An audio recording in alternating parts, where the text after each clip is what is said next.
Over 10 years ago, I used to live in a peninsula in Norway. It was idyllic actually, as we, my sister, my mum and I, lived within walking distance of a beach. We had a short and incredibly narrow driveway that led to the house, and the only window in the house facing the driveway was my bedroom window. I was about 9 or 10 at the time when the incident happened. I was in the living room watching a show on Jetix. I think it was around 6 or 7 PM, as it got dark pretty fast at this time of year. I had been sitting there for hours when my mother told me to go to the bedroom and watch TV as we were having guests over soon. I grabbed my things and went inside my room. I remember the room felt really cold, so I turned on the heater and went back out to the living room to get some candy or something like that. On my way out of the door, a sudden feeling of dread washed over me, and I had this feeling that someone had been watching me.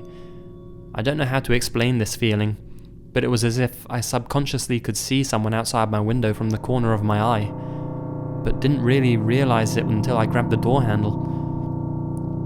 I turned around quickly and glanced at the window. Nothing. I felt really stupid and brushed it off as me just being paranoid or dramatic. I got my candy and went back into my room. The first thing I noticed was that my bedroom window had been slightly opened, and I don't remember opening it. I figured maybe my mum did it. Suddenly I heard some sort of scratching from outside my window, and this time I froze still. I couldn't process what was going on. There was a person outside my window. His face was glued to the glass, and he was holding his hands on each side to get a better look inside my room. As the window was quite far up when standing outside, I could only see his head. For a brief second, I thought maybe he was one of the guests that my mum was talking about, but I had never seen him in my entire life. He was just staring at me. I couldn't move, or maybe I could, but I didn't want to. I was just too scared. He looked like he was in his 40s, and I remember him having really dark circles under his eyes. He just stood there for what felt like an eternity, and then suddenly widened his eyes and continued to stare. This scared the crap out of me, and I managed to shout, "Mum!" The man panicked and disappeared quickly. As I was in the middle of telling my mum that this man was standing outside my window, our doorbell rang. My mum answered the door and wouldn't let me out into the hallway to see who it was. I just remember her looking really uneasy when she came back. A few months later, the same man was arrested and charged with murder after his neighbour complained about a horrific smell coming from his apartment. The police discovered the decomposing body of a 13-year-old girl in the attic who had been murdered by him. She was last seen in her bedroom and had been missing for several days. After all these years, my mum told me what the man said at the door. He told her that someone had ordered takeout and he wanted to check if it was the right address. This being a small peninsula, she recognised him from a small vegetable shop and realised he was lying. She got scared and quickly told him that no one had ordered anything. A year later, we moved to the city, and only now I fully understand why. I truly believe that if my mum had not been there, I would not be alive today. Sometimes I feel guilty for the girl's death, and wonder if she would still be alive and well today if I had been taken instead. Update. The user found an article about the case, but since it's in Norwegian, he has linked a picture to the person instead. The girl in the picture is the victim.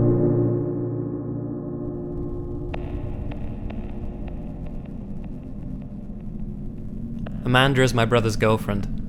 At the time of this story, she was looking for her first apartment and moving out from her parents' house. Her and my brother didn't want to move in together since they had only been dating for a few months. She opted instead to search for a roommate online. Browsing Craigslist, she found an ad titled something like "Roommate Wanted, Females Only." This sort of thing was common since the area she was looking in was mostly young professionals. The listing was for a room in a house for about $225 a month, which was quite cheap compared to most places listed. The occupant listed herself as a 23-year-old college student that wasn't comfortable with living with any males. The other roommate would have their own room and attached bathroom. So far, Amanda was into this place. However, the listing only had a single photo from outside the property.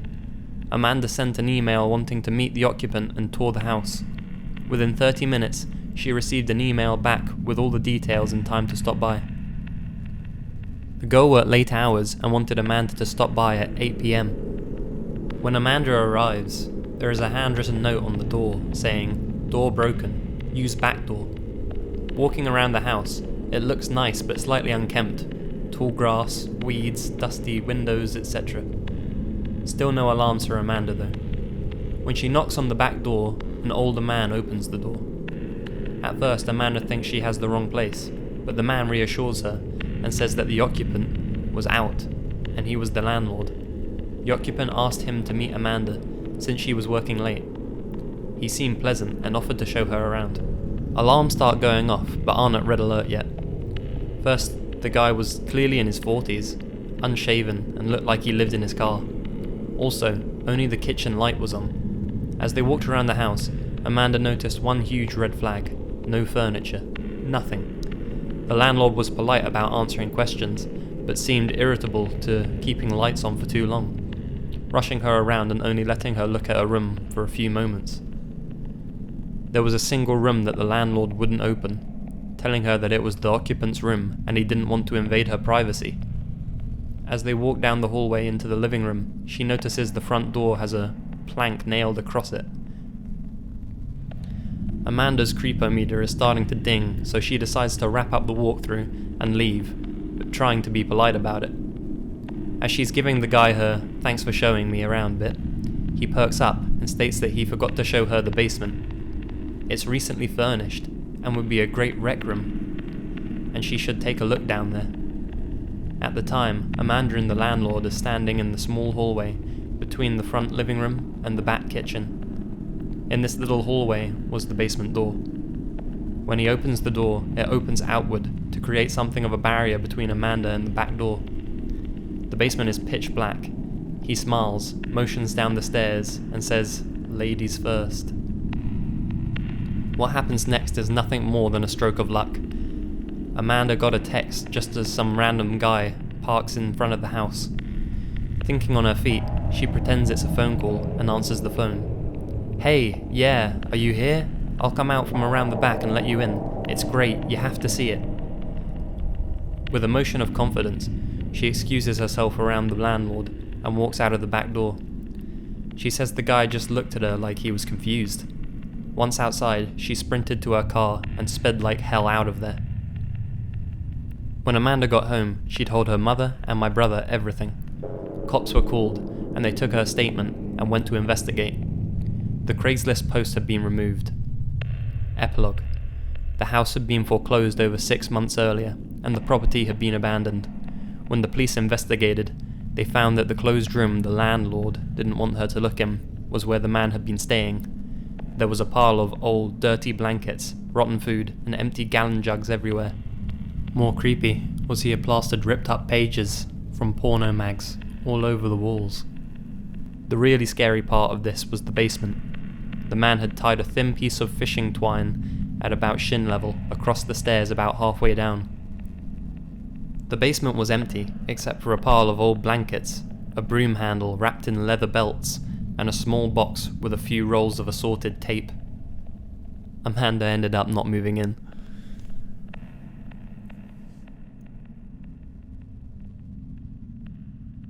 Junior year of high school, my parents got a job offer out of state, and so I was forced to move across the country. I started a new school late into the academic year, and had a hard time fitting into the new school. All I wanted was to make a friend, but was too shy to talk to anyone. It was around this time that my friends left MySpace to join Facebook, so I did the same to keep close with them. Some days later, I received a friend request from David. David was a guy that I had been friends with in my old town. Well, he wasn't exactly my friend, but rather the friend of another friend. My friend Jerry had introduced him to the group, and would bring him along every time we'd all hang out. We knew that David was a year older than us, and that he had gone to a different school, but other than that, we really didn't know anything about him. In fact, we kinda always referred to him as Jerry's friend, because he never actually bothered talking to us. So when I received a friend request from him on Facebook, I was more than confused. He had hardly spoken to me when I lived near him, so for him to want to be friends with me after all this time seemed a little strange. But I was so lonely and desperate for friends that I didn't care. Other than that, nothing really seemed off about him, at least not for a time. Looking back, I do remember that he hardly had any pictures or friends when I first accepted his request, but like I said, this was around the time that people had just started using Facebook, so it didn't seem at all weird for him to have such a barren profile. And over the years, his friends list got bigger, even more so than mine, so I didn't really think anything of it. But anyway, I digress. I accepted his friend request, and it was just like this that David and I became friends. He told me that he just started university, and that he was lonely because he was too shy to make friends. I told him that I was having a hard time in my new school for the same reasons, and we bonded over that. Little by little, we started talking more. He shared his problems with me, and I shared mine with him. And when it was time for me to apply to university, he even helped me out.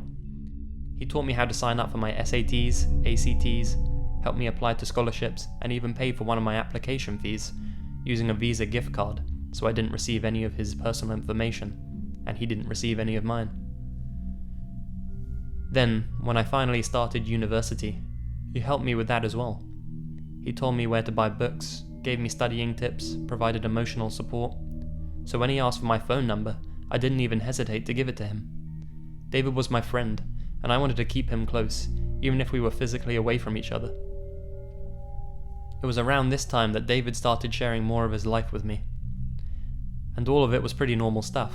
He had a job at Pizza Hut, which he hated but needed to keep in order to pay the bills.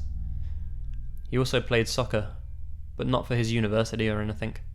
It was just a group of guys that got together on the weekends to unwind. I think the biggest thing he told me was that he had flunked out of university, and that I was the only one that knew about this, because he was too embarrassed to tell anyone else. And at one point, he also had to move back in with his mum, which he hated a lot. 2, maybe 3 years into our friendship, my family decides to take a trip back to the city where we all lived, prior to moving across the country, and I excitedly told him, and all my other high school friends. Most of them were pretty excited about the idea of us all hanging out together again, because after high school, we had all just gone our different ways. But when I contacted David about this, he seemed to show little interest in hanging out with us. I thought this was weird. I wasn't a stranger that he met online, but rather someone that had been in his life for many years. I kept insisting and asking for a reason, and then he finally gave me one. He told me that his pictures had been heavily edited, and that he was afraid of disappointing me if we met in real life. I told him that it didn't matter what he looked like, and that I just wanted to meet him. But he still didn't want to hang out. Instead, he just started being a huge dick to me. He knew exactly what buttons to push, knew all of my insecurities and secrets, and had started using all of that knowledge to hurt me, so I just stopped talking to him. Some weeks later, I meet my friends as planned, and much to my surprise, I see David there, looking just like he did in his pictures. I didn't understand why he lied about photoshopping his pictures, or why he had said he didn't want to meet me only for him to show up at our friend's house.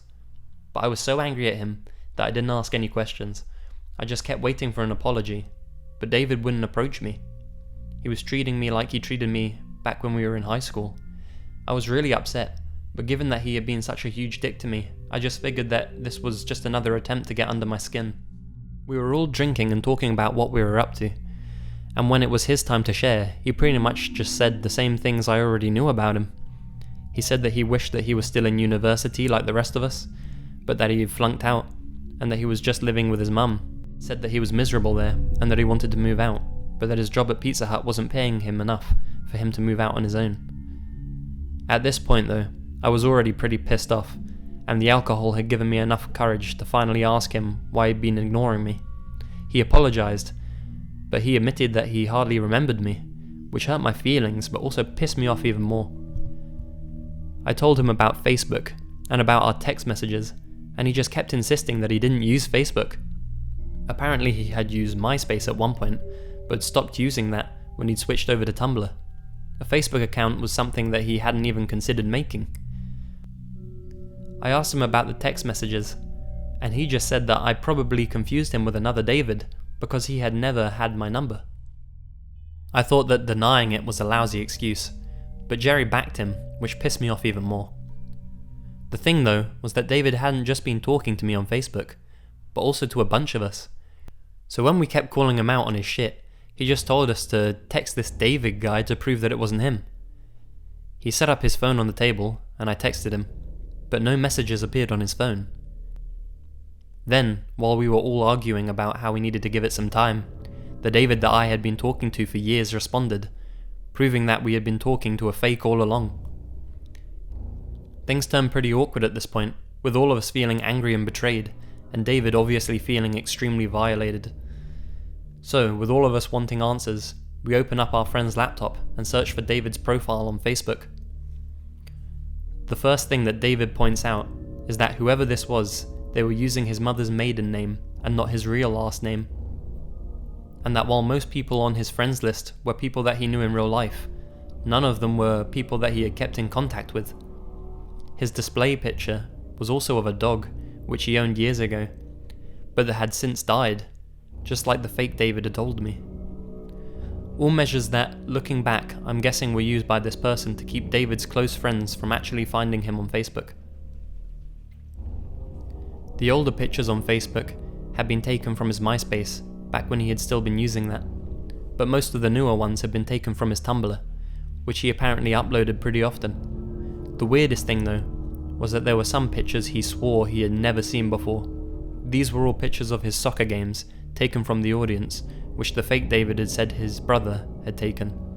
The real David said his brother never went to these games, neither did any of his family members or friends. Further exploring his fake profile, David pointed out that while a bunch of status updates were of things that had never actually happened, a lot of them were accurate. Whoever this person was, they had been watching David for a long time. They knew his schedule, knew what movies he went to, knew what ice cream flavors he liked, knew his favorite bands, knew practically everything about him. We did confront the fake David, but he never answered the text messages and instead deleted the profile before we had the chance to examine it any further. So we never did get any answers. I don't know why that person pretended to be David for such a long time, or why they even did it in the first place. All I know is that I felt extremely violated for having shared so many private details of my life with him. And of course, I also felt a great deal of pity for the real David. I wondered for the longest time how this person found him, and how they managed to learn so many private details of his life. Then, a few months back, my mother calls me, saying that she found a profile with her name, but with my pictures on it. My middle name is my mum's first name, something that very few people know. She thought that I had made a second profile, and I didn't tell her the truth, because I didn't want to scare her, but truth was, I didn't even know that profile existed. I've always kept Facebook set to private, and I no longer accept random friend requests, nor do I post pictures anywhere else, so this profile only had really old pictures of me, and nothing weird like David's soccer game pictures, but it was still active, and had been active for a while. None of my friends were people that I know, and none of the updates were of things that I'd actually been doing in real life. So I don't know if the profile belonged to the same person that stalked David, but I'm extremely average looking, so I don't know why anyone else would want to use pictures of me when there are way prettier girls online. So I'm guessing it had to be him. I don't know.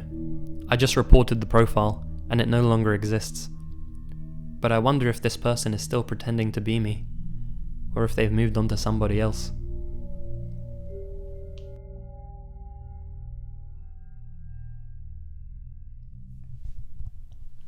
It's funny how things process differently when you're young.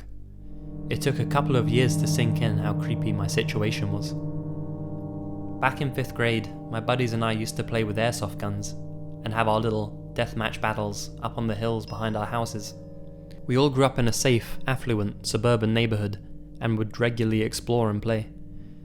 One summer evening, approaching dusk, we started our match and split into our 2 teams of 4. My friend Tegan and I stayed together and ran up the hill a bit, to a concrete water runoff. This proved to be a great spot to hide and overlook the action from above. While up at our post, Tegan made it apparent to me that a man was watching and began descending towards us from high up on the hill. At this point we weren't alarmed, just curious. The man approached through the tall brush and jumped the fence to where we were stationed. He looked pretty normal from what I recall, albeit his clothes were a tad dirty. The man approached my friend Tegan, immediately grabbed his arm and pulled out a syringe. The man looked at us both and calmly said, If I poke you with this, the snakes won't bite.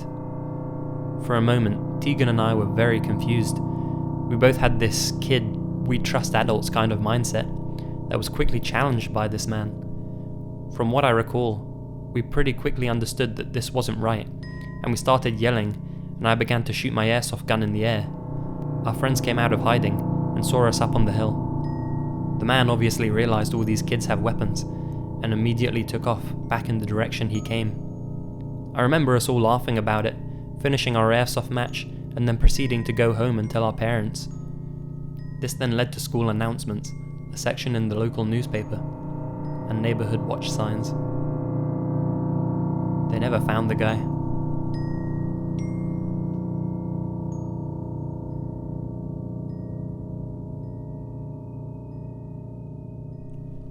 My boyfriend's mum is 43 now. So the other day, we were talking about inexplicable events when she started telling me about her best friend in high school. When they were about 17 or 18 and were finishing up their last year of high school, a bunch of scholarships abroad had come out. Living on a small island in the South Pacific, opportunities to study abroad were hard to come by, and being a smart girl, naturally her best friend applied. A few months later, she received the call that she'd received a full scholarship, inclusive of allowance and accommodation. She received an official letter, contact details. The parents spoke to a lady on the phone who explained the whole process to them. All she had to do was sort out her visa, pay her airfare, and she was set to go. Someone would meet her at the airport and make sure that she settled in. It was an opportunity of a lifetime. D-Day arrives, and she's off on her new adventure. The best friend gets on the plane, promises to call them as soon as she gets access to a phone. She never called home. They tried contacting the lady they'd been speaking to over the phone. The number didn't work anymore. The family contacted the university she had received the scholarship to. They had never heard of this girl. She wasn't enrolled in any classes. There weren't even any scholarships available for this country. And that was the last anyone ever heard from her.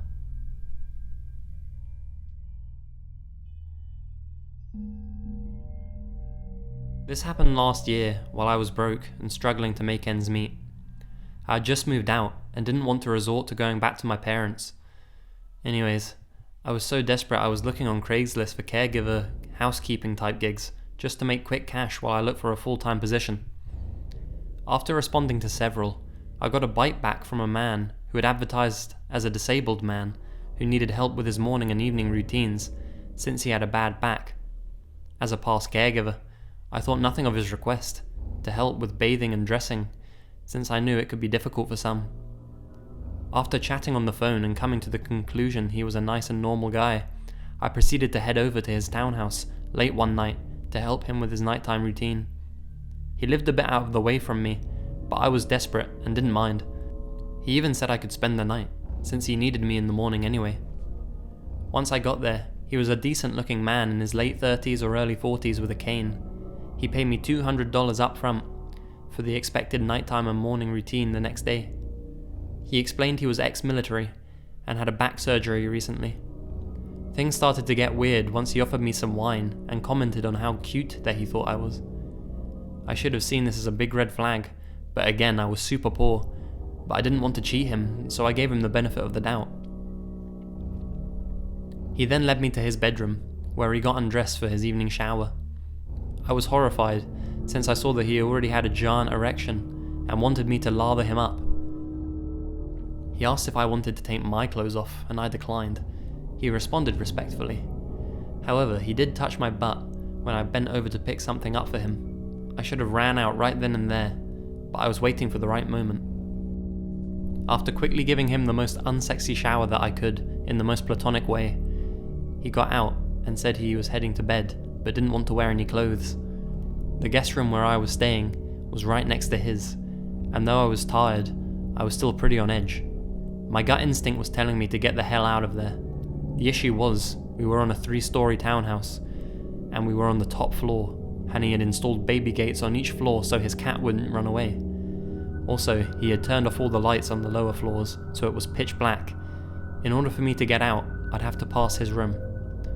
I quietly arranged my stuff in my purse while I heard his TV blaring, and to my horror, I saw him walk swiftly to his bathroom without his cane. I realised he was not as disabled as he had told me, since he had previously put on an act as if he couldn't walk without it. He also still had his hard-on, and was holding a giant bottle of lotion. As quickly and quietly as I could, I fled and ran like hell out of the room while he was in the bathroom, and jumped like an Olympic sprinter over the cat gates down the dark stairs. As I threw the front door open to my car, I heard his house alarm go off. I got into my car as fast as lightning, heart beating like crazy. I immediately got phone calls from his number, and every car that trailed me had me terrified until I got out of there. Finally, after a 2-hour drive, I was back to my place and grateful I was out of there. Who knows what might have happened if I had stayed overnight, but I didn't want to stay to find out. If you enjoyed this video, please don't forget to like, share and subscribe. And remember, the best things happen in the dark.